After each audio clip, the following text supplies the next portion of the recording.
Good morning, D2 Football fans. Happy National Championship Game Day, the first AM edition of Inside D2 Football. Don't think we've ever broadcast this early in the day. So I know it is early in Central Time. So first question, Whit, have you had your breakfast? Are you ready to get this game day started? You know what? I've had one of those just enough to get you by breakfast. I had blueberry yogurt with some of the crunchy stuff on top. And then I've got, this is my version of coffee right here, this Rockstar Lemonade recovery type stuff. Tony, how about yourself? Other than extensive grooming for the show, what have you done this morning? Well, I had some errands I had to run, so we took care of that. I'm a water guy, man. I never latched on to coffee or any of the other kind of other stuff, so a lot of water. Oh, I'm the exact opposite of that. I'm a coffee addict. I've already had my 3 cups of coffee and my granola bar, so I'm about ready to go. Brandon Meisner hopefully will be joining us shortly. Brandon is in McKinney, Texas, at the stadium for the national championship game. Unfortunately, I think he's our only representative that's there today. Ferg might be there. He's a little stealthy. Sometimes he shows up when you don't exactly know if he's going to be there or not. So I think he may be there. If not, perhaps he'll join us a little bit later in the show as well. Joining from the stadium can be a challenge. If we can get Brandon onto the show, he's going to have some guests stop by. Hopefully, some of the Ferris State broadcast crew might be there to give us some intel on the Ferris State team and what their preparation week has been like. Obviously, they've been through this before, so it's old hat for them, nothing really new, but maybe give us some insight on what the week's been like for them, the preparations, the travel, everything that goes into getting down there to play this game. Hopefully get a visit from one of our more experienced head coaches who's been through this. Mel Churchma, retired head coach from Northwest Missouri State, generally shows up because these national championship games are just hard to resist. So if we can get Brandon on to talk with him, that'll be some really good insight on just what the preparation is like to go through this week and get prepared for a national championship game. Just to kind of lay the land a little bit, we've got some discussion about the Harlan Hill Trophy. I think we'll probably start there. We have some recorded interviews with Caleb Murphy, the outstanding defensive lineman from Ferris State. We have an interview with Brandon Moore, head coach of Colorado Mines. Brandon Meisner actually did both of those interviews earlier this week, so we'll play those for you. Towards the end of our show today, which might be in about 15 minutes if we don't get Brandon on from the stadium. No, I'm sure we'll have no shortage of things to talk about. Towards the end of the show today, we actually have a pre-recorded picks segment. We actually were able to get everybody from the Inside D2 Football crew to record our picks, so we made sure we had commentary from everyone. We'll play that towards the end, maybe come back and close this out. If Brandon is able to join, he must be offline 30 minutes before kickoff. That is the rule for ESPN's exclusive commentary, because obviously there's concern that our ratings would take over ESPN's coverage of this game. Naturally, yes. There's obvious concern there. Warranted. And Whit, I know that nobody's watching D2 today because there's other games going on as well. Yeah. Maybe we'll even get a chance to take a look at the boys at NAIF ball took a swipe at us this morning, trying to kind of push us down a little bit. But if we have a little time, maybe we'll chirp about that, or you can look them up on Twitter and find out yourself. So that'll be kind of our lay of the land for today. Obviously, I think a lot of us probably very disappointed we couldn't be in McKinney today. I just want to say before we go into some of the other things, if you can ever get to a national championship game, as a Division II fan, whether your school is in it or not, if you can ever get there, go. It is a really special experience. I've been to championship games in 3 different locations. It is a really special experience. Despite what coaches and whatever anybody else will tell you about, it's just another game. It is not. When you get there to the stadium and you kind of just get that excitement and that feel and that vibe, it is different than any other game day that you'll have. So if you can ever get there, go to one. It is a supremely fun time. Whit, I know you've been to a couple in Kansas City and also McKinney. What are some of your impressions of just what it's like to be there for the national championship? Well, my memories immediately when I think of the championship game are me out on that railing area doing interviews before the game while the music was blasting, and I was having a hard time hearing anybody I was interviewing. But no. What'd you say? Exactly. That was pretty much what it was like. But No, I mean, I remember obviously in Kansas City, watching Northwest, kind of doing a number on Shepherd, but it was so fun to see how the Northwest folks really showed up for that.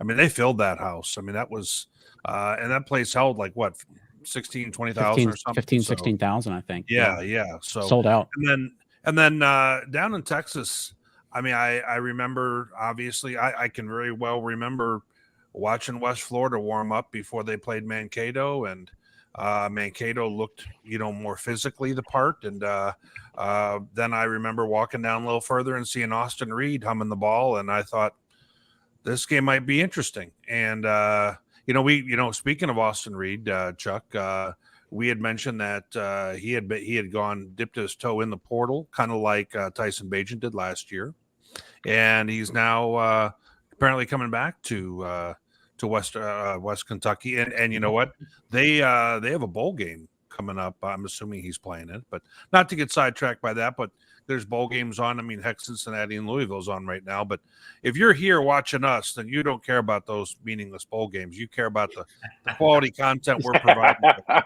This is true playoff football. And Tony, we haven't been able to talk about this beforehand, but I'm gonna take a swing and say you've been to a couple of national championships. Yeah, I actually got down to Florence a couple of times. I haven't been to McKinney or didn't get to go to Kansas City, but I was actually there for a pair of Northwest Missouri State Grand Valley games in that playoff rivalry that they have. So I saw each team win one. So basically 1-1 for both clubs in that. But yeah, Florence was great. I'm sure the folks in McKinney do a bang up job and make the kids feel special, but I know what they did in Florence, and it was a big deal. All the police escorts and the way they had certain parts of the city, kind of dedicated to, activities and functions related to the two teams, or whatever else. And I think it was unique too, because, the Harlan Hill Award has been centered in Florence, just with the body that kind of governs that. And so there was always that banquet the night before where they would announce the award. And so, every once in a while you'd get lucky enough to have one of the participants be a finalist. And so some of the guys would be there to actually play the game, but they'd actually be there as a finalist for that award as well. And so it kind of gave a different feel to the whole weekend, in that there was some fanfare and some black tie kind of stuff going on, even the night before the game.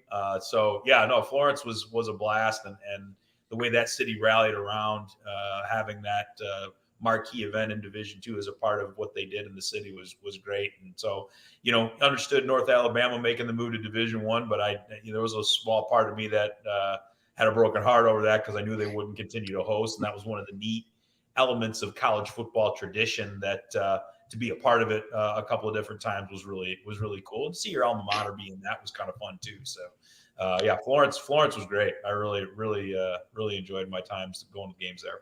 I think my first 3 national championships that I attended were all Northwest and Grand Valley State. I think it was 05, 06, and 09. So, and man, they were all just phenomenal football games. You had 2 for Grand Valley, 1 for Northwest, and that one for Northwest in 09 after losing the previous 4. And then coming back finally and winning it in 09. But those were all just really some of my best Division II football memories are those games.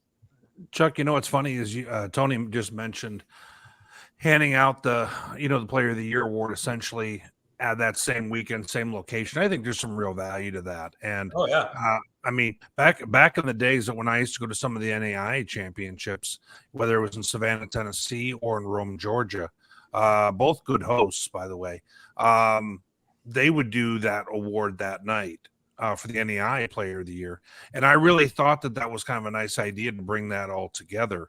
And there was, I think, about a 3-year stretch for when I was going to get those games where they would the Player of the Year would win on a Friday and then lose on a Saturday. One of those kind of things where it was almost like a curse. Heisman curse kind of thing, yeah. And, Chuck, that may lead us into a little bit of what we have with the Harlan Hill and kind of what was announced last night, eh? Yeah, so let's pivot. Good segue, Whit. Awesome segue. So let's Well, let's you know, pick that up we've here. been practicing this all week, Chuck, for anticipation of these moments. Well, so there's some good and some bad about this. I went to the Harlan Hill banquet in Florence 4 times, and it was a wonderful event. The Shoals National Championship Committee, I could never say enough about what they did to host that event. And it was having a group of people that really owned it and took pride in it and really promoted it and made it a big deal, which obviously we really embrace that because it's what we try to do. We try to make this a really big deal. The other side of that is because they didn't have the dinner with the top 3 finalists and some guests and anybody who wants to pay to come and be part of that and support it. The good side of that was all the players were actually watching with their teammates and their family last night.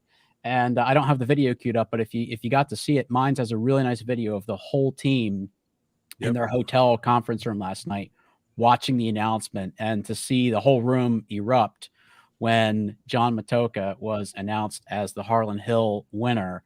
And then he's there and able to enjoy that moment and celebrate that moment with the people that are most meaningful to it and contributed to it was really cool to see. He literally could go around and hug everyone in the stadium, and that was a really cool thing. So congratulations to John Matocha, our 2022 Harlan Hill Trophy winner. And here we see the final results. So I think we all kind of felt we had our various ballots, but I think most of us kind of felt, especially in the second half of the season, Matocha really was the guy to beat for this. I know he was tops in my ballot if I had one, which I don't. But John Matocha is my top choice, and I think actually the top 4 that we see there, that's pretty much the top 4 that most of us had. Whit, how did you feel about the final vote tally here? Well, one thing that stood out to me right away was I noticed that Justin was able to bring his good fortune with picks, and bless Mario Anderson with picking him when we did our top 4. So Mario, I'm sorry, Justin threw the curse on you. No, I guys, first thing I saw when this came up is I was surprised, I was stunned by the difference between 178 at the top for Matocha and everybody else. I really thought that this would be one of the closest ones that we had. I thought that we would have Matocha and Bajent literally within points of each other, because I really thought that it was going to be a hard time for Matocha to gain enough popularity over that window of time with the SIDs. I really did. So my first thought when I saw this, Chuck, is, wow, they really did a good job with this. I thought that they really got it right.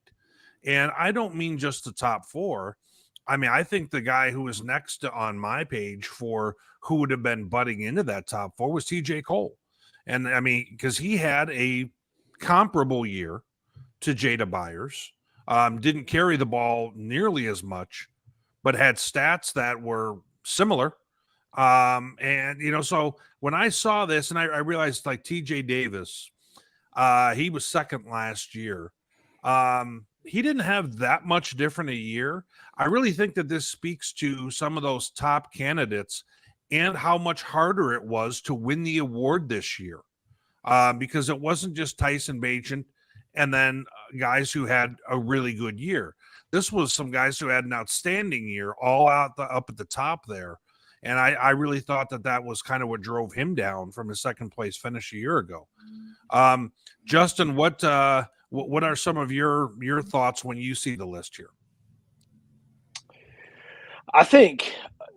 I guess personally, when I look at that list, and I think Matocha really, I think he showed it and he proved it, especially like y'all said, the second half of the season. But really, I thought last weekend, and just in what he did and carried his team, especially really the last 2 weekends, I guess, with on the road to Angelo and then at home last week. I thought he just did a great job. And to me, when you look at who the best player in college football is, it's the guy that does what he's expected to do when he's expected to do it. And I thought he lived up to that for the most part here in the playoffs. And so I was happy to see that. I thought Caleb Murphy, we all know how talented he is, but it is hard sometimes as a defensive player to really get that attention. And so to finish second, I think that's a real big accomplishment for him, just because a lot of times we're so offensive focused and so quarterback focused at times. I think it's really impressive that Caleb Murphy was able to do that, and he had a great year. I mean, he's a phenomenal player, and he's somebody that I think week in and week out offenses had a game plan for. And so, that hats off to him. Tyson Bagent, phenomenal. Again, last year's winner, phenomenal year this year.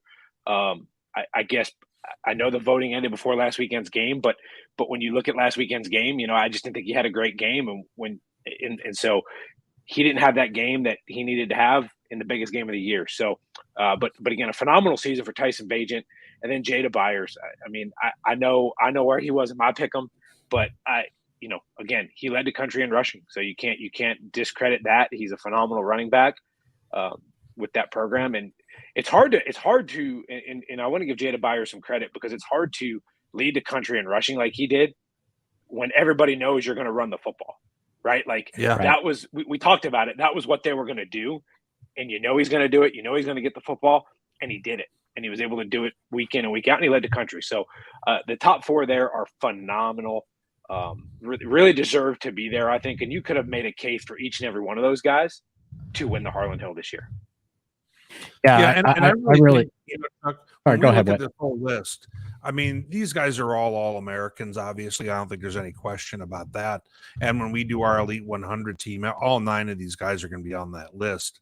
But at the same time, as we go ahead and we take a look at this here, there are just a few guys that I thought separated, and those are the guys I had in that top 4 window. Tony, what was your reaction in seeing the list?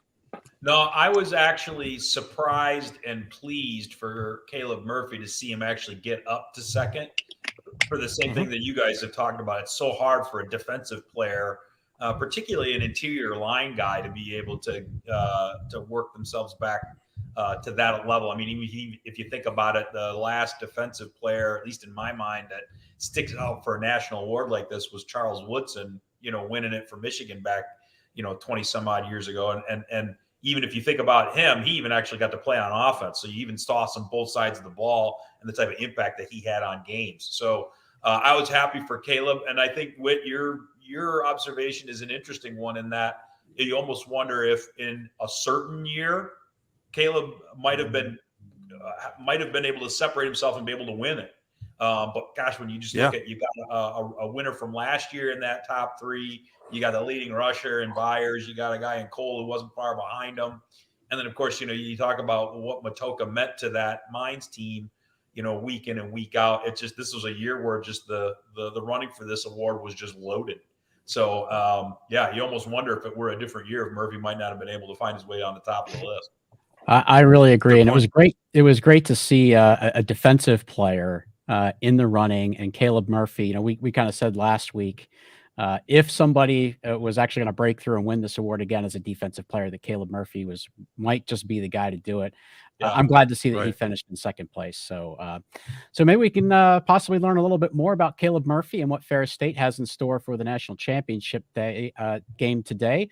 Let me bring on to the show our dear friend Brandon Meisner, who is now live from McKinney, Texas, with a special guest. Brandon, I'm going to throw it to you. The rest of us will kind of go behind the scenes. I know you've got a great guest who can tell us a little bit more about the championship preparation week for Ferris State and the Bulldogs. So introduce our guest and take it away. Thank you very much, Chuck. Brandon Meisner with Sandy Golston. He is all things media for Ferris State. And, Sandy, we did this last year. A year later, we're here again. Did you think that the Bulldogs had what it could take to get back here?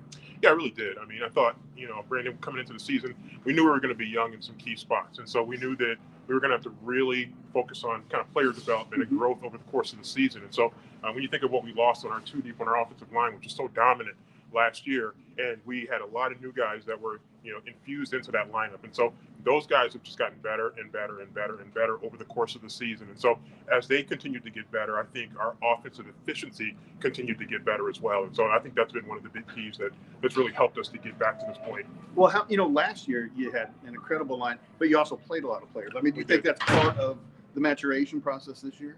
I think so. And our offensive line goes against a lot of our defensive line, obviously in practice, and they really learned at the hands of the masters because those guys have been fifth, sixth, seventh year seniors by the time they graduated. When you think of COVID and the extra year from COVID, and so those guys help this generation of Bulldog offensive linemen to grow and to get better.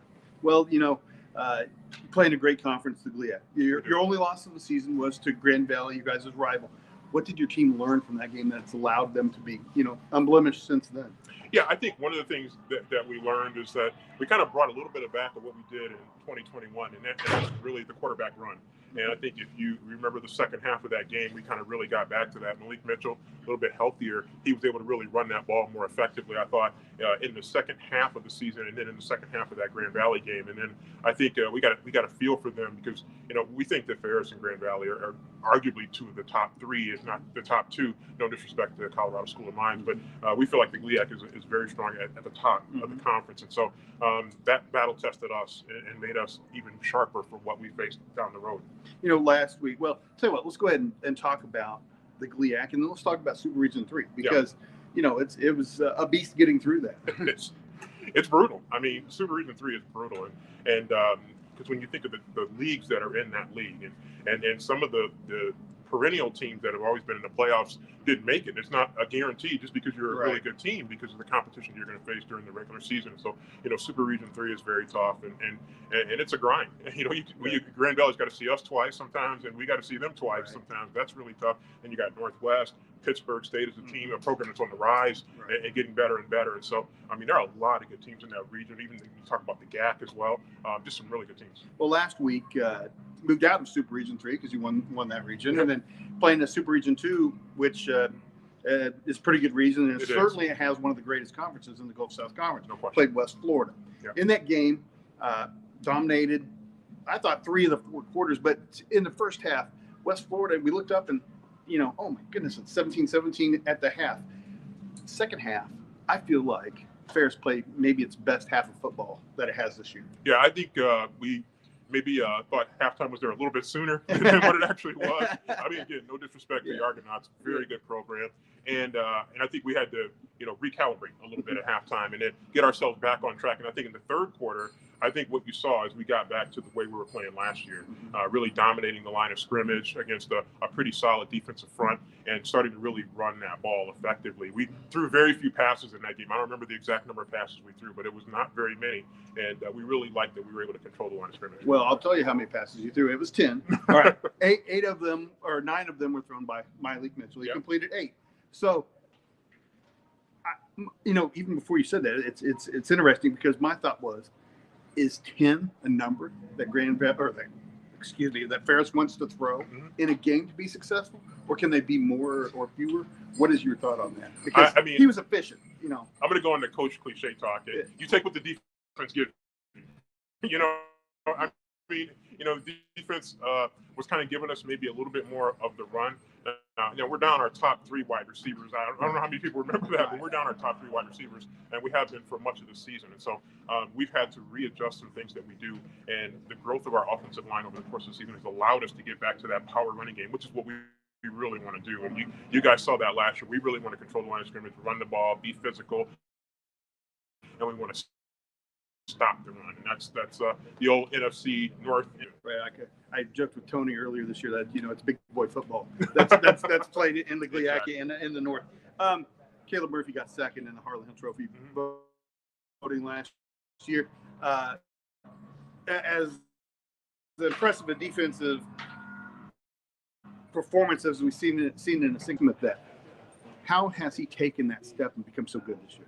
Well, I think a lot of it, and he would probably be the first to say this, is the complementary players that the teammates that he has on that defensive line. You got Big Jordan Jones in the middle, and he can be a very dominant player controlling that interior of the defensive line. Then you got on the other side, you got L'Oreal Oladipo, who's an outstanding pass rusher as well. You got Ian Hall, who's a pass rushing specialist as well. And so those guys start to complement each other. We got really young linebackers, but they fill those holes too. And so that makes it really tough on a lot of defenses. You got Sintel Williams coming in from the safety position, one of the top safeties in the country. And so, we feel like we got a very balanced defense at all 3 levels. Right. I know you've got some work that you need to get done, so we'll get you out of here. But first, before you go, how does Ferris State win the football game today? I think we win the football game really offensively controlling the line of scrimmage. I think that's going to be one of the primary keys. I think protect the ball. You can't turn the ball over. When we've had our toughest games, we turned the ball over frankly, a ton. And so we got to really take care of the football, value the football, and then defensively, our secondary is going to have to be on point because we're facing an outstanding quarterback with great receivers, and so it's going to be really important that our secondary is on point this game. All right, very good. Sandy Golston, thank you very much for joining us. Good luck to the Bulldogs today. Thank you. All right, Always a pleasure. Right, back to you guys. All right, thank you, Brandon. That was a great discussion, great interview there with Sandy Golston. We always get some really good comments out of him. A couple things I want to react to, and then Whit, Tony, Justin, I'd like to get some of your reactions as well. And then we're going to go into an interview that we have with Brandon Moore, the head coach from Colorado School of Mines. So a couple things that Sandy mentioned that kind of stood out to me. Obviously, the quarterback running game is a big part of this offense. And I think a piece of that Sandy alluded to was the running of Malik Mitchell in recent weeks. That's not normally a big part of his game, but I don't think they beat Grand Valley without Malik Mitchell running the football.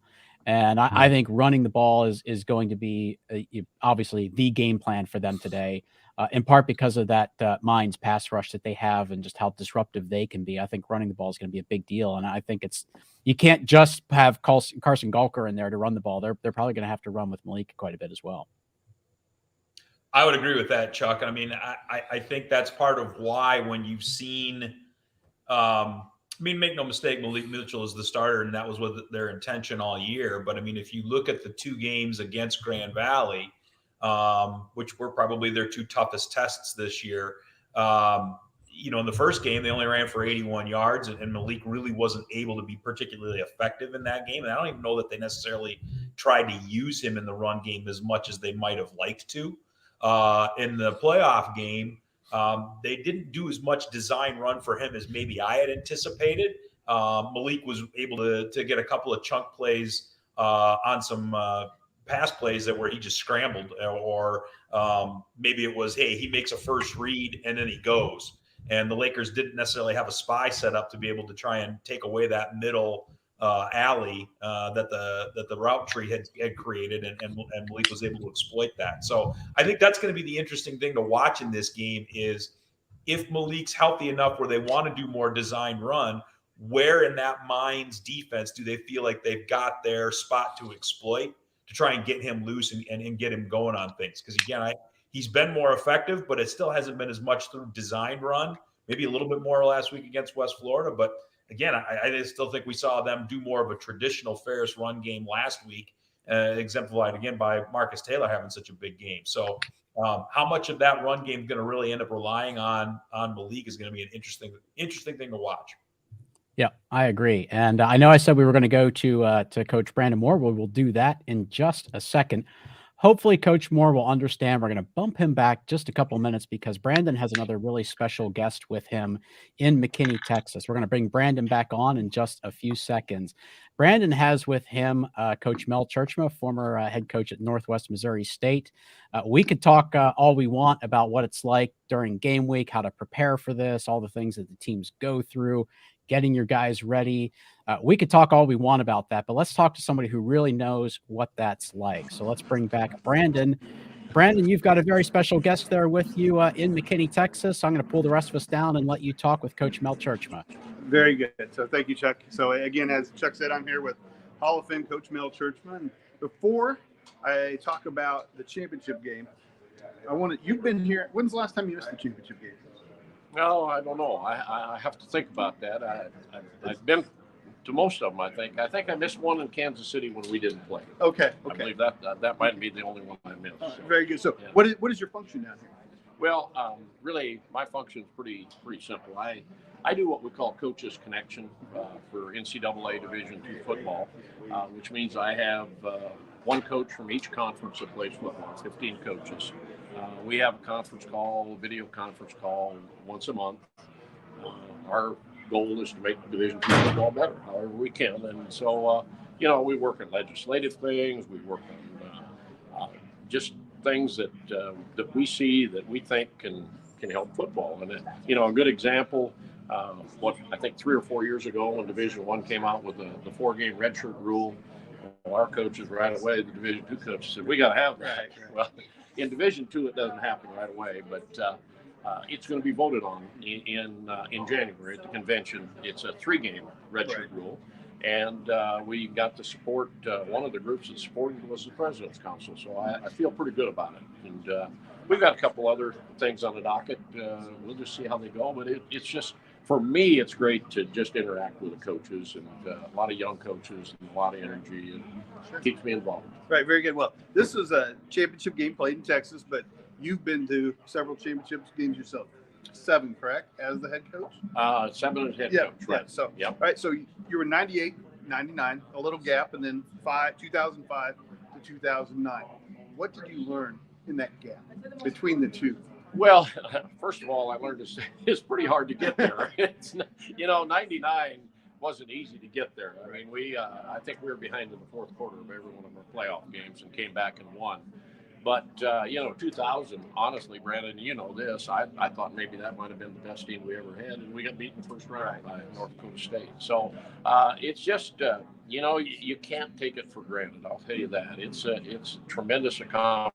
I was just talking to Tony, Saginaw Valley coach, just a few minutes ago, and that's what he said. He said, he said the kids act like, well, it's just easy. Exactly. We're here. But he said it's not easy. And that was the thing. I mean, 5, 6, 7, and 8 were not easy. They were not fun because we lost all 4 of those. We lost. The biggest margin was 7 points. But when I look back at it, I'm so proud of those guys. And then for the 9 team to have the deep down desire to get there and be able to get there again, that's pretty special. Well, when you won in 9, I saw you like run across the field. Was there was there a weight that was lifted? Well, it was. It's I mean, you just feel bad. I mean, everybody and people are always nice to say, wow, you talk to coaches, well, anybody anybody trade places with you, well, no, not after you've been there. They wouldn't be. Not the national champion. No, that's right. So nobody knows the runner-up, but no, I was happier for those guys that had redshirted in 5. My next door neighbor Miles Burnside was one of them. And Miles, he was one of our captains, an academic All-American, great player, All-American player. Miles was real subdued. Miles didn't say a lot. And I saw him on the victory stand, and he let out a yell like, I mean, it was just, and I said, that's just a burden. I mean, it's off. And so it was a lot of fun. Well, as you said, Tony Neese has been here before last year with Ferris State. Brendan Moore has not with Colorado Mines. If you were to have talked to him earlier this week, what advice would you have given a new team to come to the championship, how to handle everything? Well, I don't know that I think the main thing is you don't want to do things any different. I think that's the danger. Your preparation. I've always felt like, as I look back at 5, 6, 7, and 8, I felt personally myself that I probably didn't prepare as well. I kind of took it for granted. Hey, we're there, and teams that I thought were going to win, and it just didn't happen. So I think that's the main thing. And we always did tell our kids, don't regret it after the game. Don't come in the locker room after the game and say, oh gosh, I wish I would have prepared a little more. I wish I would have done this, or put it all on the line. So I think that's the most important thing. Right, you got 2 teams, kind of contrasting styles here today. Ferris State kind of wants to punch you in the face, and Colorado School of Mines wants to throw a little bit and run away from you a little bit. How do you think this one's going to play out, or if you don't want to pick a winner, how does each team win the game? Well, I think Colorado Mines has always been a team, since the Bob Stitt era back there. They've been great on offense. But as well as I do that a couple of times they made the playoffs, then they just got outscored because they couldn't stop anybody. I watched them last year against Valdosta. I watched that, sat down and watched it. Gary at Valdosta was a good friend of mine. I wanted to watch that game, and I was really impressed with Mines, how physical they become. And in talking to some of their coaches, we've been in the same hotel and visiting with them. They've said the same thing. It's been a change, and now coaches, their head coach was the defensive coordinator. So I think it's going to be a good football game. you hate to go against Ferris, Right. You know, I mean, they're just so physical and so tough. But I tell you what, it'll be fun to watch. Very good. Well, Mel Churchman, Hall of Fame football coach, thank you for joining us here on Inside D2 Football. Appreciate it. Thanks, Brandon. Appreciate it. Great. Back to you guys. Just a reminder, following this live stream, you can watch the 2022 Division II Football Championship live on ESPNU. You can find ESPNU on Channel 208 on DirecTV and on Channel 141 on Dish, or check your local listing. If you do not have access to ESPNU, you can purchase access to ESPN Plus for the cost of $10 per month and can cancel at any time. All right. Pretty amazing that Brandon was able to do that interview and then immediately turn around and do the voiceover for that live ad that we just played. Pretty incredible. Both a very diverse guy. So, guys, I wanted to get to Brandon while he had Coach Churchma there and ready to talk. And Brandon actually has a hard stop at the bottom of the hour. Those are just the rules at the stadium. So I wanted to get there and get some commentary from Coach Churchma. But let's kind of go back and unpack a little bit more of the Ferris State commentary. There was a lot more to kind of react to what Sandy had to say about the Bulldogs and just what we're kind of thinking. So let me start with you and some more of your thoughts on Ferris. You know, we've dug into and talked about Ferris's running game. And I think it's kind of gotten better over the course of the year. I mean, Tony, you would probably agree with, I mean, this young offensive line is really not that young any longer. I mean, they've had pretty much a season in them. And Tony, I was looking them up. I took a look at all the offensive lines, you know, kind of in this immediate playoff grouping here. Ferris averages 6'4", 320 on the offensive line. That's big. That's real big for Division II.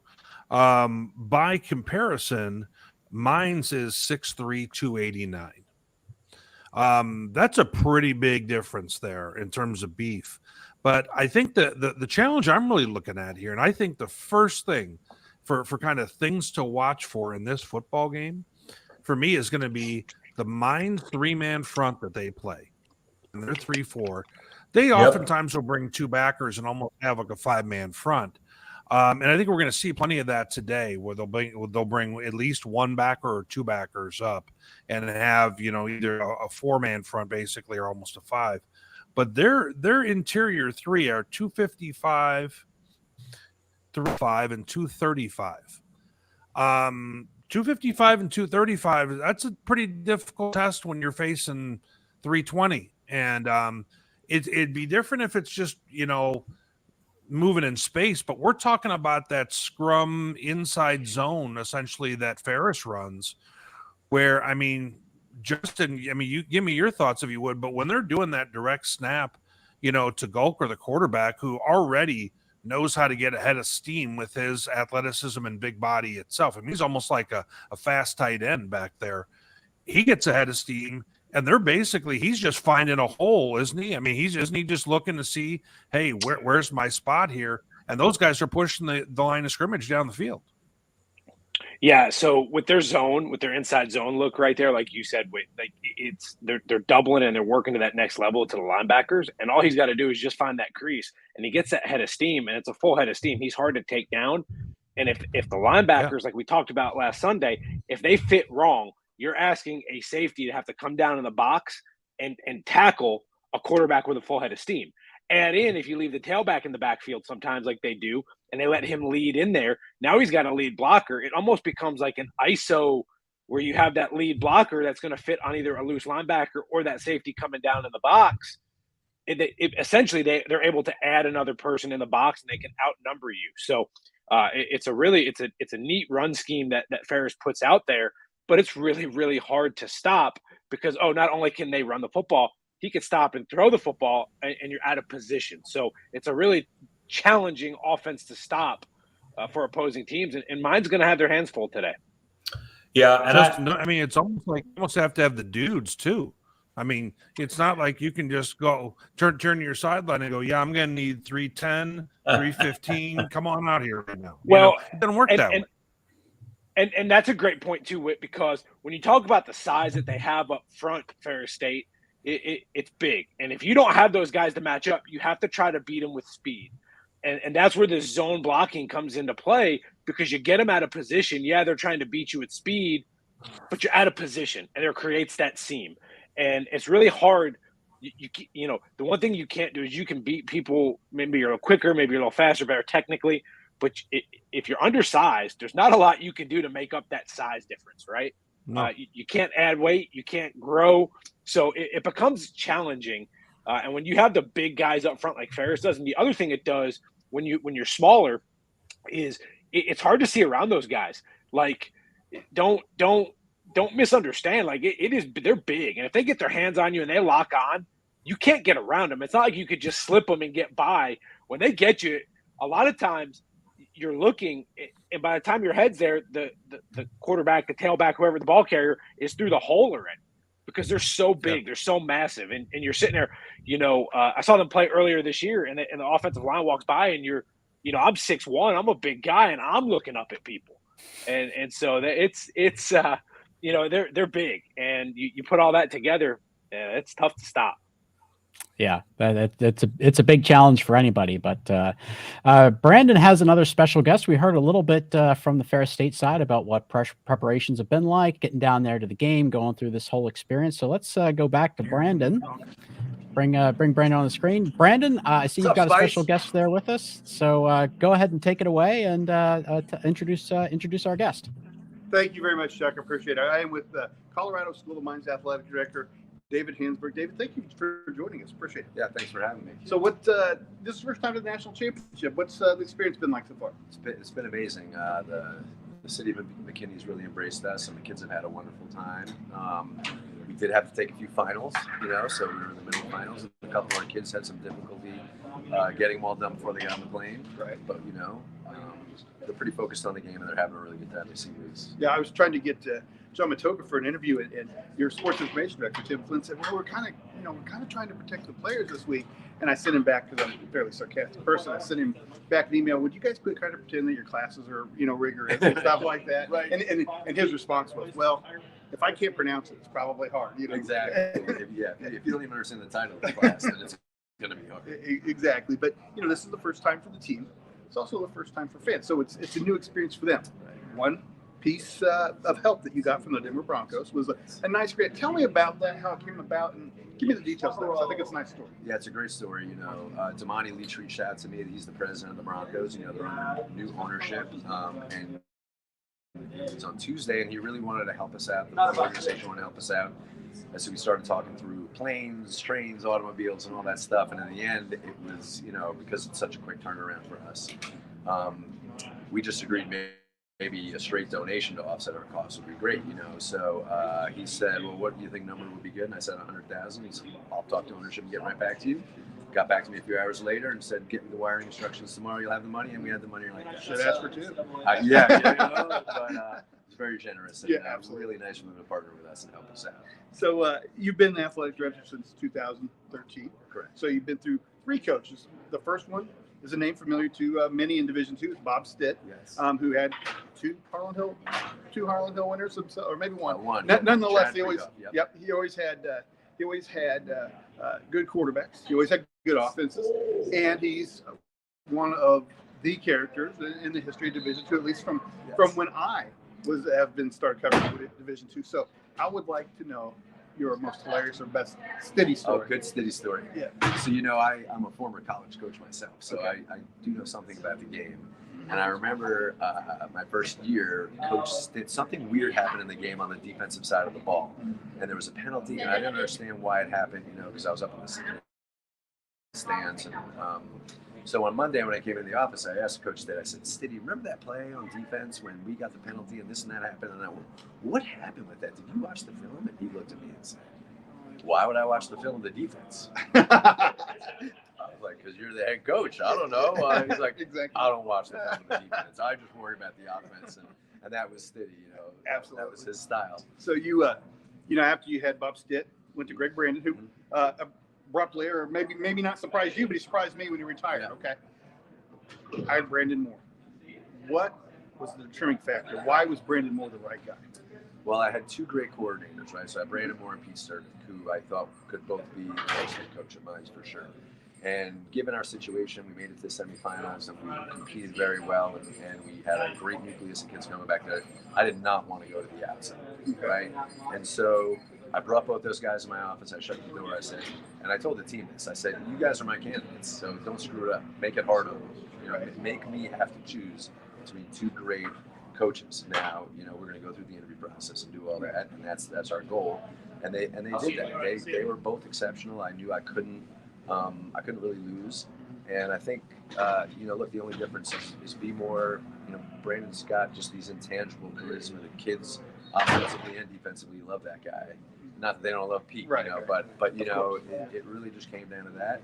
And when I hired Greg Brandon, I wanted to keep an offensive head coach after having Bob Stitt. That was our identity. I felt like as a team, we had come to a place where I could hire a defensive guy. Right. And that played into it as well. So again, it was one of the toughest decisions I ever had to make as an AD. But I'm glad it worked out. Those two have had a great relationship. Pete Serbick's the ultimate professional. He didn't let it get him down. Good. He stayed, and we took care of him a little bit, and together they're just, I mean, here we are. There you go. Very good. Could you have imagined you'd be here? Not in 2013. But when Greg Brandon came in, and we played Ferris in 2016, and we lost them there in the playoffs, he said to me on the trip home, "Now I get it. Now I get it." And I hired Greg Brandon because he had a Division I background. We coached together at Northwestern and CU, so I'd known him for a long time. And I knew he would build a structure and an organization in recruiting, all three phases of the game. You know, Stiddy built the foundation. Brando built the house on the foundation, and B Moore is putting the decorations in it. Right. I've been watching long enough. I know it's a different program than it was. Yes. There was never a threat earlier, even though you knew that Mines was going to score some points. There was never a real threat. Right. Having said that, I joked earlier about academics and finance. Colorado School of Mines has a tremendous. What does this mean for athletics, which obviously you care about? You know, I've always thought that to be a great institution, you can be good at both. And in a lot of ways, it's almost harder to be good on the academic side, right? Because there are only a handful of schools that can really call themselves the best and are elite and are putting kids out there who are changing the world and getting these top-notch jobs. And so I always felt like Mines was that place where you know, they want to be good at everything they do as an institution. And I felt that when I went down there for my interview, and I knew if I had the right administration and the right donor support, which we do, we could build this thing. And it's all of our sports. It's not just football, as you know. Well, let's talking about people. You've got a great one in your quarterback, John Matoka. Okay. If anybody's watched our show, they know that we've promoted him and said nice things about him all year and believe in his abilities. I don't want to know about John Matoka, the football player. Tell me about John Matoka, the person.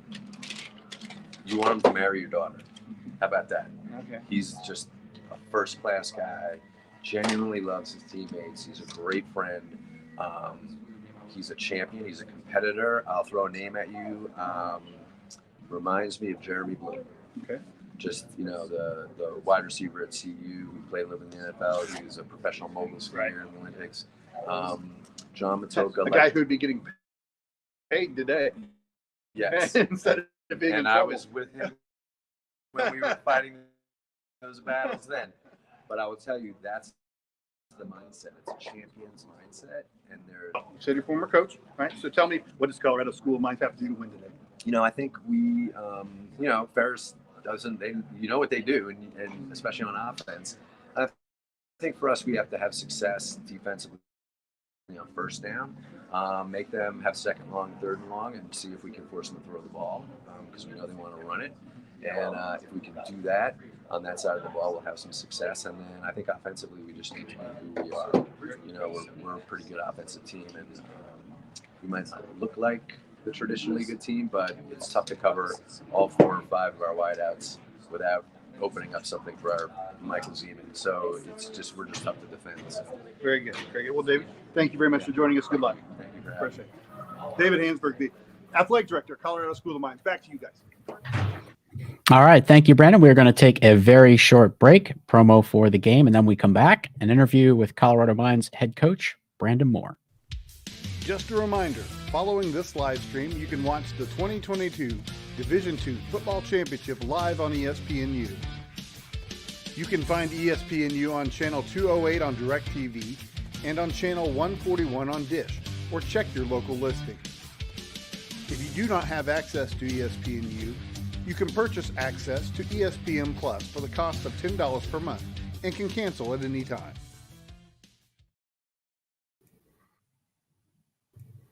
Right, we're back with Brandon Moore, the head coach of Colorado School of Mines. His Orediggers are in the national championship game today. And, Coach, before we get to talk about your team, I wanted to ask you a question about your career. You had probably, or at least as far as I know, the option to try to pursue coaching in the professional ranks or to pursue coaching in the college ranks. What made you choose to be a college coach? Well, I think coaching is one of those professions that kind of chooses you. And you don't always get to choose where you get to coach. I started out on the high school level, just coaching my son. And then from there, I did some private consulting and training and doing some linebacker skills work with some of the local high school players in Arizona. From there, I went to Scottsdale Community College. I started there as a running backs coach. Before I transitioned to the linebackers and the defensive coordinator the following year. Spent 6 years there and was fortunate enough for Greg Brandon to give me an opportunity here. I think one of the interesting things about athletes or former players who turn into coaches, you always get your first opportunity from somebody you know or somebody who you played for. And that was the case with me. And I'm just extremely grateful to Coach Brandon for giving me that opportunity, and considering this is where we are now, I think it's been pretty great. Just considering the path that I've taken. Right. So let's talk about the season just a little bit. We've already talked previously, but you started out with Grand Valley and Angelo State, two of the best teams in the country. Fell in both of those games. Your first two as a head coach. Yeah. Was there ever any self-doubt? Was there ever any doubt about the team? No, never had any doubt about the team. I can tell you that I know just personally there were decisions in both those games that I made that I'd like to have back, but it's just not how the game is played. That's right. But it was just reminiscent of my first crack at it, and just the opponents we had were they were just really good teams. Essentially, and in those first two games, I think I just got out coached. Just to be honest with you, but the players have not changed. They've just gotten better throughout the year, and I think that our overall belief just in the culture and the program, I think, is what helped drive us over the top. Yeah, you talk about the culture and the belief, and at least from an outsider standpoint, I see a lot of that in John Matocha, that the team believes in him and believes that if he has the football in his hands, they're going to win. Is that an accurate assessment? Absolutely. John takes the team on his shoulders at times and goes out and gets it done. The kid always believes he can score on any down that he has the ball. He believes in the system and he believes in the players around him, and they have wholehearted belief in him. Last week and quite frankly all season, you guys are able to get to the quarterback a lot. Is that a scheme? Is it a talent thing? How are you guys able to rush the passer so effectively? I think it's a little bit of everything. Our defense coordinator, Trip Chalmers, does a great job scheming things up and also training and coaching that defensive line that's been so effective for us this year. We're a defense that prides ourselves in having a high motor and being able to get after it and being tenacious. And our improved play in our secondary has been effective as well, and allowed us to a little bit more time to get back there to those quarterbacks. At least last week during the Shepherd game, it was kind of shocking that you were able to get to Bagent so much. But like you said, a lot of that seemed to be, or at least some of it seemed to be, a result of being in coverage for so long and, giving time for the defensive line to get there. Absolutely. Cam Forrest and Mason Pierce had an incredible day.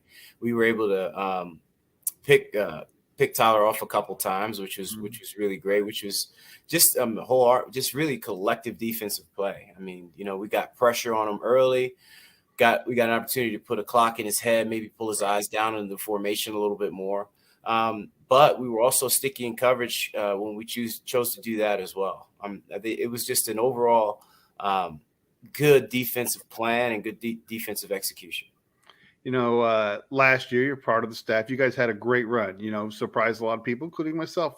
You went to Valdosta in that game, if not for a few mistakes, maybe even come out on top and you're in the national championship game last year. Having said that, your first year, head coach, could you have imagined at the beginning of the year or when you accepted the head coaching position that you would be in the national championship this year? Yeah. I think we all did. I think that's why we were able to keep the entire staff together. We knew what we had talent wise, and I think everybody was confident and faithful in the individuals that were in the building with us. Staff has done an incredible job. I definitely wouldn't have been able to accomplish any of the things that I have this year, or the team wouldn't have been able to accomplish many things that the team has accomplished this year without the tremendous leadership of the coaches who remained here and the coaches who we have on staff. So today you face Ferris State, a very good football team, national champions last year. What do you have to do to beat the Bulldogs? Well, they're a talented group, man. I mean, the football just gets better and better the deeper and deeper you get into the playoffs, and a national title game is no disappointment. Ferris is Coach Anesi does a great job with his group. They're extremely talented and deep in every position. They have a tailback that's dynamic. They have an offense that can score and move the ball, and then their defense is exciting to watch.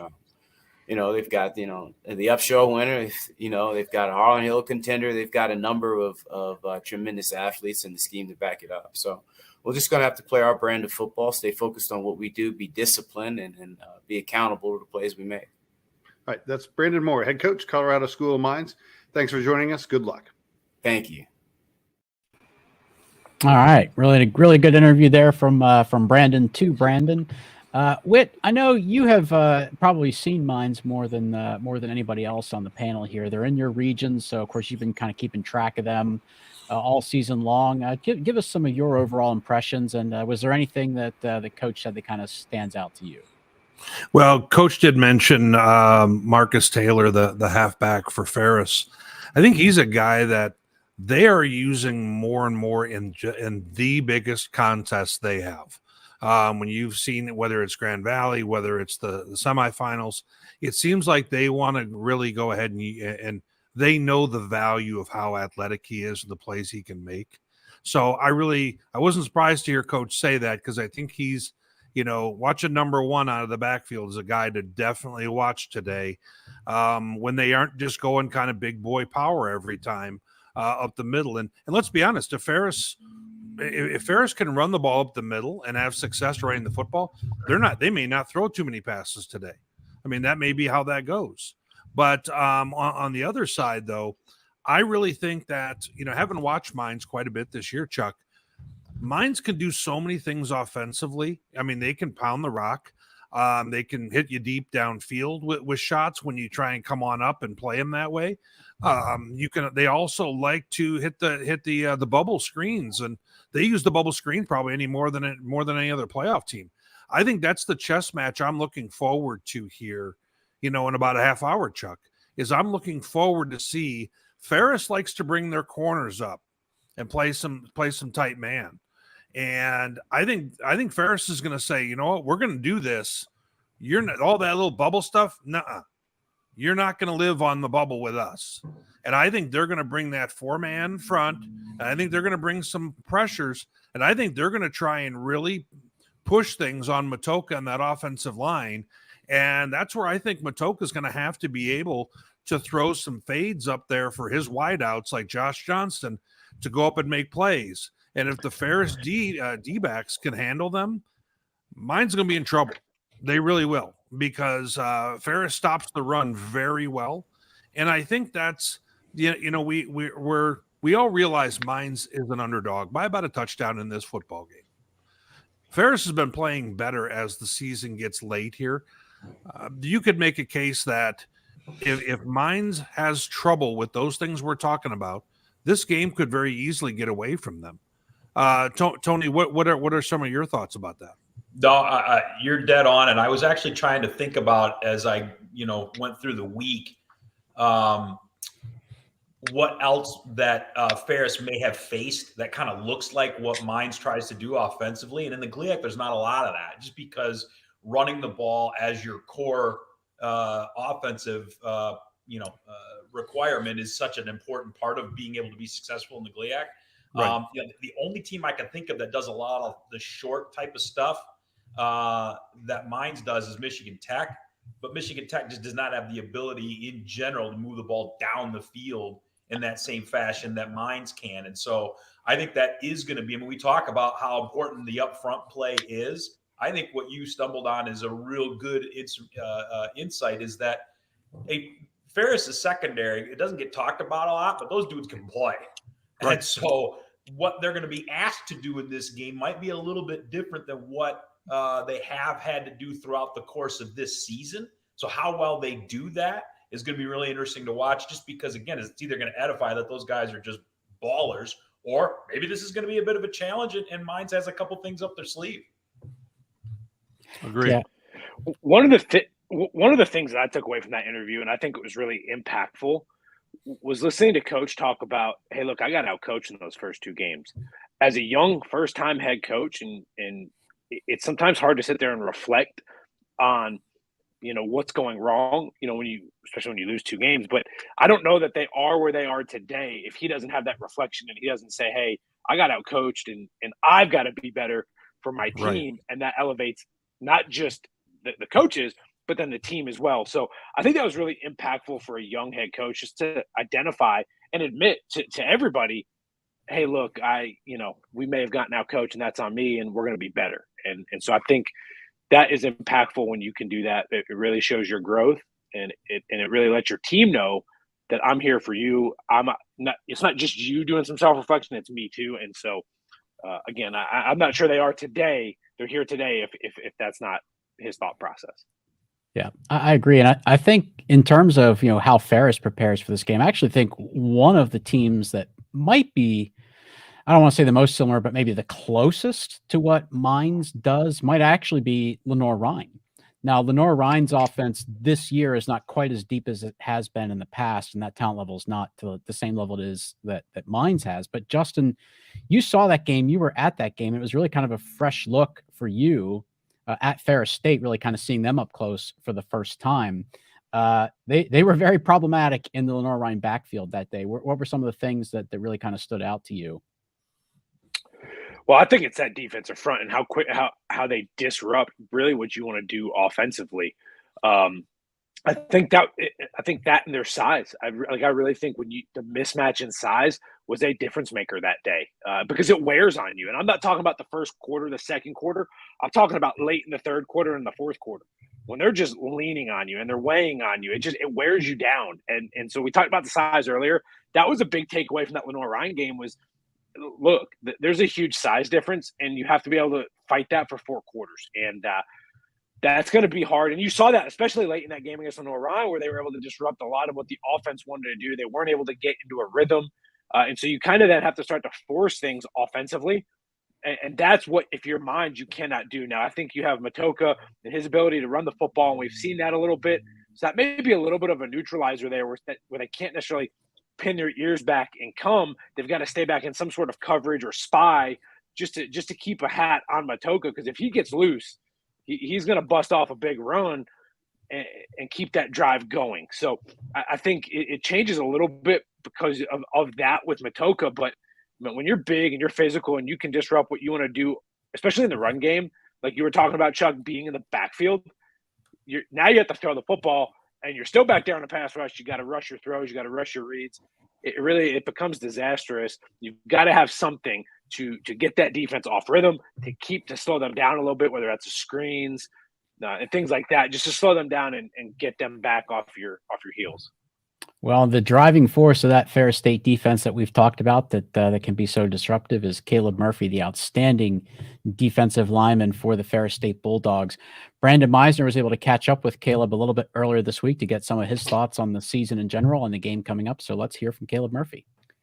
And welcome back. We are joined now by Caleb Murphy, the senior defensive end for Ferris State. And Caleb, the first thing I want to talk to you about was a great season that you're having. You've obviously been a great player in Division II, since you started getting playing time, but this year you've taken it to another level.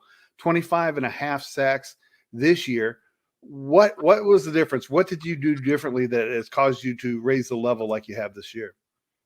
So, our coach told us at the beginning of the year that the defense would be more leaned on this year. Mm-hmm. So, just some guys took it in as opportunity. And last year, once I get a taste of something that I like, man, I'm gonna go after it harder, So I spent some time in Columbus, trained with the old Ohio State D-line coach for a little while. So we did that. I just took training a little bit more serious. Anything that I could, I took a little bit more serious, gained some weight, did those type of things. So, just putting myself in the best situation possible to succeed and, just continuing to, work hard at everything that I do. So, I think that's how it came. Very good. So, last week you had a tough game with West Florida for a half. It was 17-17 at the half, and then your defense kind of took over the game in the second half. What adjustments did you make? What happened that you guys executed so well in the second half? So, in the first quarter, we gave up 3.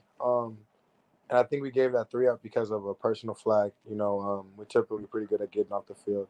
One of the boys just got a little emotional out there. So, there was that 3. And then the 2 touchdowns, one was a gimme. We missed the coverage. And then the other one was, not tackling well. So I think we had a bad second quarter. We went to the locker room. We talked about how guys need to, just play our football, not worry about anything and anybody else. And come out there and we've been one of the best defenses in the nation all year. Why not act like it now? And we're pretty good at playoff football. So just told the boys, hey, it's playoff football. We don't get this back 0-0 score. Let's go out there and act like it. And we came out there, did our jobs. The guys got home. We got to go chat it up about how things were coming protection wise for us and coaches. They asked us questions and we went off of that and it was good. D-line started to get home. We created some turnovers, doing those type of things. So it was real nice. Well, obviously you play on the defensive side of the ball, but one thing that I've noticed, Malik Mitchell had been injured on and off a lot this year and had not been as consistent as he was last year, at least in my opinion. And in that game, or at least the last couple games, I feel like he's becoming more consistent, and I think he's playing the best football that he has all year. Yeah, so it's a chemistry thing. For sure, Malik, he was injured, banged up for a little bit, so the guys were rocking with Carson, going off of what he does best, doing those type of things. So just getting back in the rhythm of things for Malik. He's a great guy, great quarterback for us. He does everything the right way. He's got a lot of heart, man. So, at the end of the day, he's going to finish things out. He's not a quitter, and he's a winner, man. Like, he's going to go out there and he's going to, perform regardless of what people think of him. He doesn't care, so that's the best thing about it. He's one of those greedy guys that you hit him hard, you think you're going to yell at him, he's going to get up screaming, fired up about it, so he's one of those guys that, you just want to play behind. So, just building the chemistry and allowing them to, get comfortable again was real good. You mentioned that your coach said that you're going to have to rely on the team's going to have to rely on the defense more this year. And that's certainly been the case. You guys have been, you were considered an offensive team last year with what they were able to do. This year, you've certainly had the identity that you're a defensive team. Some have said, including me at times, that I didn't think that your team was as dominant as it was last year. Do you guys use that as motivation when there are people that say, hey, you might not be as good as you were when you're national champion? we're the defending national champions, so people say a lot of stuff. It doesn't matter who it is, people have their predictions, those type of things. But we're worried about the guys in the room, on Sundays or, Tuesday through Thursday, just guys who are there for us then, people who can make it happen, are the guys we're worried about.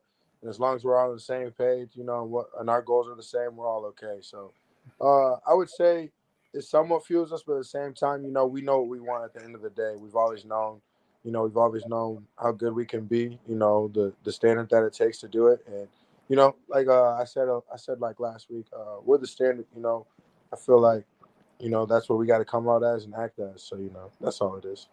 All right, very good. So one last question for you, one more thing I want to ask for the last question, but when you transferred in, could you have imagined that you would go to the national championship game 2 out of the 3 years that you're at Ferris? So, I mean, I knew that they were winning, so that was a good thing. Why not go and win? But 2 out of the 3 years is really nice, and the only reason it's not 3, COVID, we didn't play that season, those type of things. So there was no national championship in 2020, but, to go there in 2021 and then back in 2022 is a surreal feeling because, not too many people get there once, so, to be there twice is a great opportunity for me and my team. So, you obviously are going to play a really good team in Colorado School of Mines, team putting up a lot of points. How do you slow them down? We got to stop that Matoka kid. That quarterback, he can keep plays alive, and I think that's one of the best things about him. He's one of those guys that'll get out of a sack. So the guys, when we get back there, we got to finish, and then the run game, the running back's pretty decent himself. They're a very disciplined team, so it's gonna take a lot out of us to be disciplined, those type of things. But that Matoka kid, he can sling the rock too. So just putting pressure on him, keeping our hands up with him being short and stuff like that. So allowing ourselves to put him under duress. The whole game is most definitely one of the main concerns for us for sure. All right, great. That is Caleb Murphy, senior defensive end for Ferris State. Good luck. Thank you so much. All right, that was Brandon with a very relaxed-looking Caleb Murphy getting his rest before the national championship game. Some good thoughts from him on the Bulldogs. So, guys, we have just a few minutes before we're going to queue up our picks video because we want to make sure that we have that in before kickoff time. Before we do that, we're going to have just a couple minutes to run through these, but I do want to talk about some coaching updates because there's been a lot that's happened. Boy, howdy. In the last couple days, in the last couple weeks. I want to start with this. Retirement announcement for John Riston, head coach at Colorado State University in Pueblo. The only coach that the Thunderwolves have had in their modern era, I think when they relaunched football about 15 years ago, the only coach that they've had during that era. National championship in 2014, led the only RMAC national championship team, the only RMAC team until today to appear in the national championship game. So happy retirement to Coach Riston. Yeah. Some other announcements and some big ones that have actually had some ripple effect. Josh Lynn named head coach at West Texas A&M. Yeah, I thought this was an interesting hire. Josh has really done a great job of creating something there in Kearney, and him moving from Nebraska Kearney down to West Texas. How can you blame the guy? I mean, that's probably one of the top paying jobs in D2, and at the same time having probably the best facilities around. I mean, I'm sure there are others that are very close as well, but I mean, you take a look at that stadium. I mean, it's ridiculous. And I mean, it's almost similar to what we're going to be watching in the game today, frankly, at McKinney. And that's a school that's thirsty to win and has expectations of winning from the past. So I think that's a very interesting hire. We'll just have to see if TJ Davis decides that he's going to play his final year at Kearney, or maybe does he come with them and do they do that same offense? Some of that speed option and things of that sort. But I think that was a great hire. And the interesting thing about this, we've kind of talked about the ripple effect. It opens up a really good job at Kearney in the MIAA. So that's going to be really attractive for some candidates as well. Yep. Here's one that surprised me quite a bit, actually. Caleb Nobles named head coach at West Florida to replace Pete Shinnick, who's the only coach that the Argos had. Very young guy. He actually played on the very first West Florida football team, which was only back in 2016. He was the first quarterback that the Argos had. So this certainly says to me that this is a young man and a young football coach that the administration at West Florida had really identified as a potential successor before this even happened. Because this came together very quickly after Pete Shennick took the job at Towson. So certainly says to me that this is somebody that they already had on a short list of people that they were going to go to if available when that job was open. Very, very young guy, young football coach. So I hope that West Florida didn't sell themselves a little short here. I think that if they'd opened this up for a national search, you'd get candidates like we just talked about with Josh Lynn, a very successful sitting head coach who's moving to take that job. I have no doubt you would have seen that here as well had they opened this up for a more national search. But they got the guy they wanted without a doubt. So congrats to the Argos. Mark Hall moving from Chowan to UNC Pembroke. Justin, what do you think about this? I think maybe this speaks a little bit to possibly some of the unknowns surrounding the Chowan program. They lose their scheduling alliance with the CIAA. Pembroke, also in the state of North Carolina, is in the Mountain East Conference. Maybe it was just, overall a little bit of a step up in facilities and stability with the team. I think it's a good move for Coach Hall. It's geographically relatively close, so it's an easy transition for him and his family, and he's very familiar with the recruiting. So from UNCP's perspective, yeah, he understands the recruiting of Eastern North Carolina and what it takes. He's built Chowan into a successful competitive program, and so I think for Pembroke, it's a great hire for them. I think there's a lot of potential there. I think that within that conference, and I'm excited to see what Coach Hall can do with some different resources and things like that at his disposal.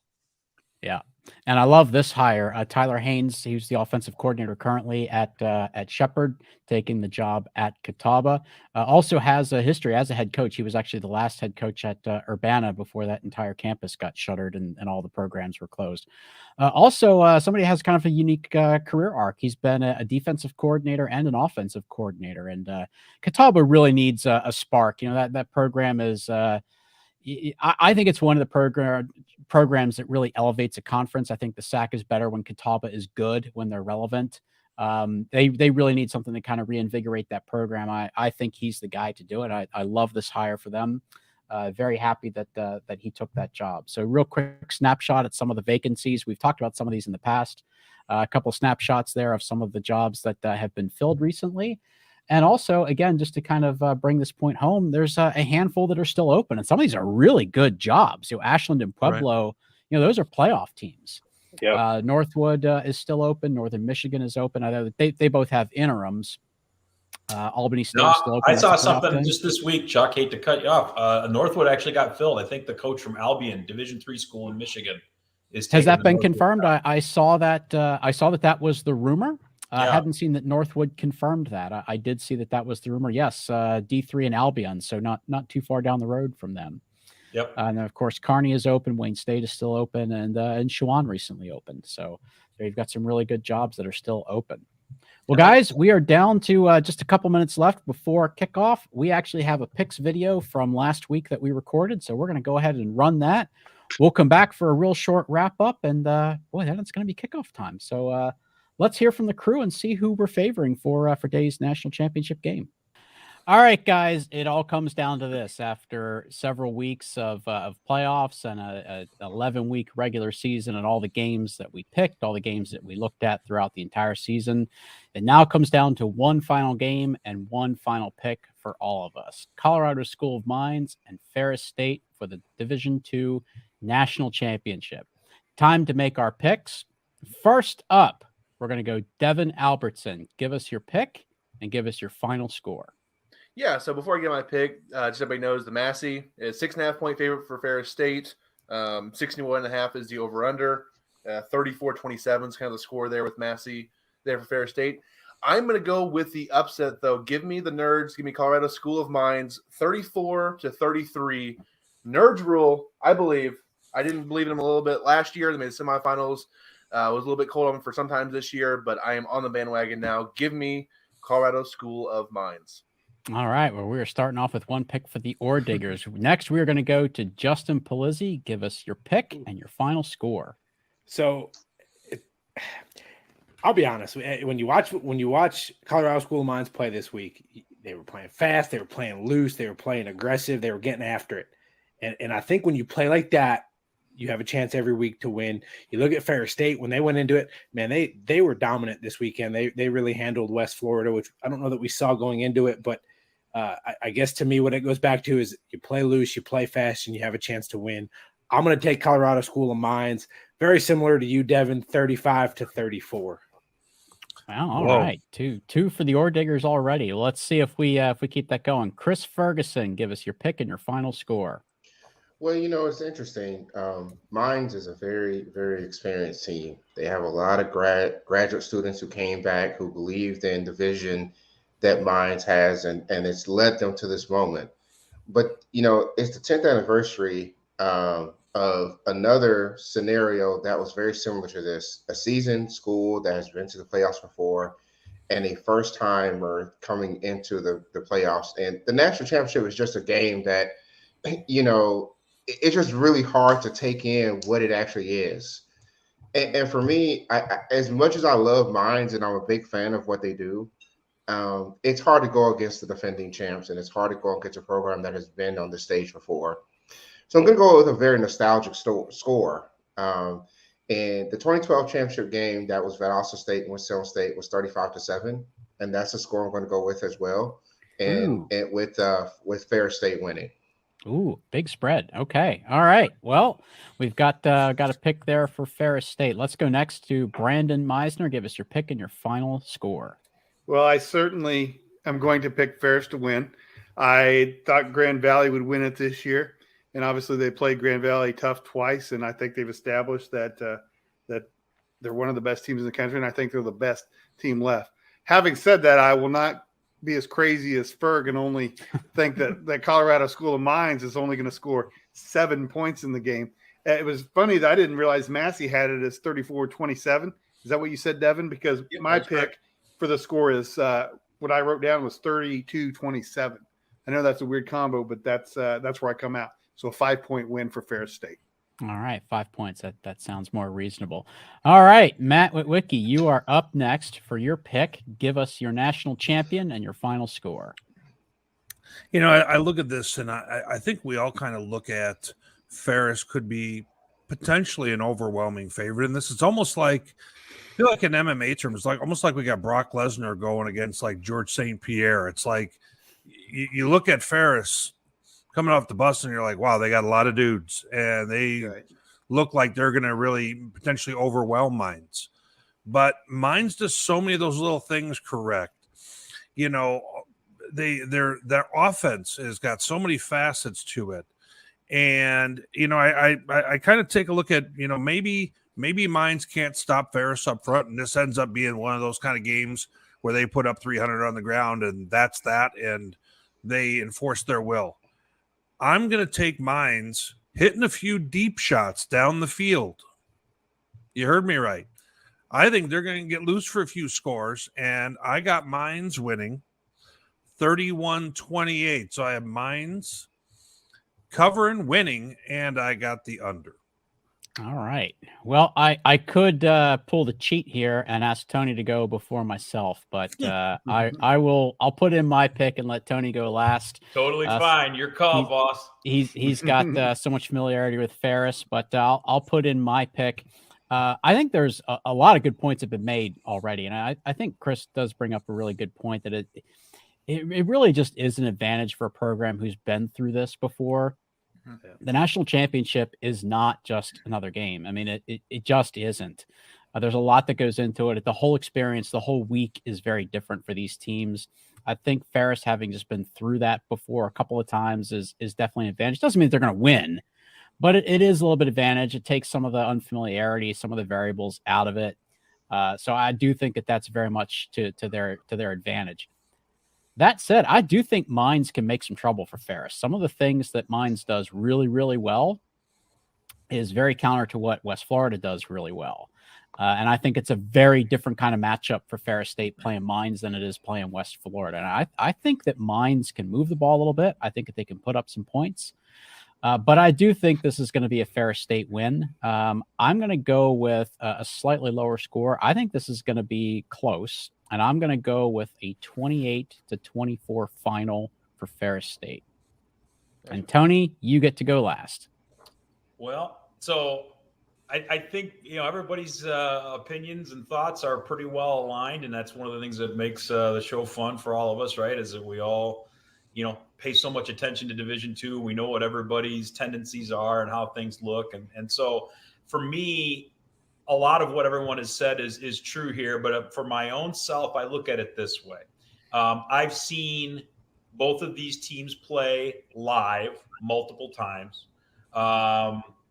And I've seen both teams play Grand Valley. And all of those games were physical battles where both teams did some things that they wanted to do really well and some other things that they wanted to do, they couldn't do it at all. And a lot of back and forth. And all three of those games were games that could have gone either way. And I actually think this is a game that could go either way also. And part of why I think that is when you look at last year, part of what made Ferris so good was they had 6 sixth-year seniors that were part of their rotation for their offensive line. This year, Mines has, I believe it's either 30 or 33 sixth-year seniors on the roster. And it's hard to put a value on what that means to a team. So I think this is a close game. I think this is one that can go either way, but I've talked about Northwest as being the Terminator at different points, and there's an element of that for Ferris here. I mean, they're a team that you just kind of can't get rid of them, even though they aren't the same as what they were last year or even the same as what they were the year before. I mean, if you look back at some of the teams that they've gotten to the Final Four or even the finals with, they came in averaging a lot more offense than this team did. And they actually had some pieces on defense that you look like, man, that defense might have been better than this one. And yet here they are. So I think Ferris finds a way to win late. I think their experience makes a difference. But I don't think this is a runaway by any means. The score that I wrote down was 27-23. I think it's going to look and feel a lot like the other three games that we saw that featured Ferris and Grand Valley. And I think, when you look at and Mines, when you look at those three teams, to me, there might be one or two other teams that you could put in the mix as who the elite teams are in the country. But I think we got two of the best teams in it. And when you see games that they've played in that are going to be similar and are against teams that can do a lot of the things that these teams can do, that's what you end up with, a score kind of in the mid-20s, but it's physical and it's nothing comes easy, and it's whoever can take advantage of a mistake or something like that over the course. And again, I think part of it too is can one of these teams assert some will in the second half, particularly up front and on offense. And that's where I think Ferris might have a small advantage, and that's why I take the Bulldogs to win another one. All right. Well, those are our picks, and now it's time to settle it on the field. So in a few hours, we'll see who is right, who's wrong, and most importantly, we'll see who is a national champion. All right. Well, those are our picks, and it is just about game time, guys. We're going to be on a quick off here. Just a couple of real quick comments to show. I just tagged a couple things real quick. Looked like people voted after the semis. No, the final votes for Harlan Hill were due before the semis, so not true. Ratings higher than the World Cup. That's what I'm expecting. Get him, Laker. Get him, Laker. Yeah, I think people would just keep watching us and not even watch the game. But and I think we'll close with this. I just wanted to put this up there. Thank you, Mr. Bagent, Tyson Bagent's father, Travis, put this comment out there. We really appreciate that. Tyson and guys like him are exactly what we do this for. He's just one of many that really represents almost the prototypical student athlete. So he and his teammates and everyone like him are the reason we do this. So with that, we are right at kickoff time. It's 1 o'clock Eastern, noon Central. Guys, thank you so much for joining. Thanks to everyone who's watching. Thank you. Let's go see who's going to win a national championship. Thanks, everyone. Best Division II player reside. Quarterback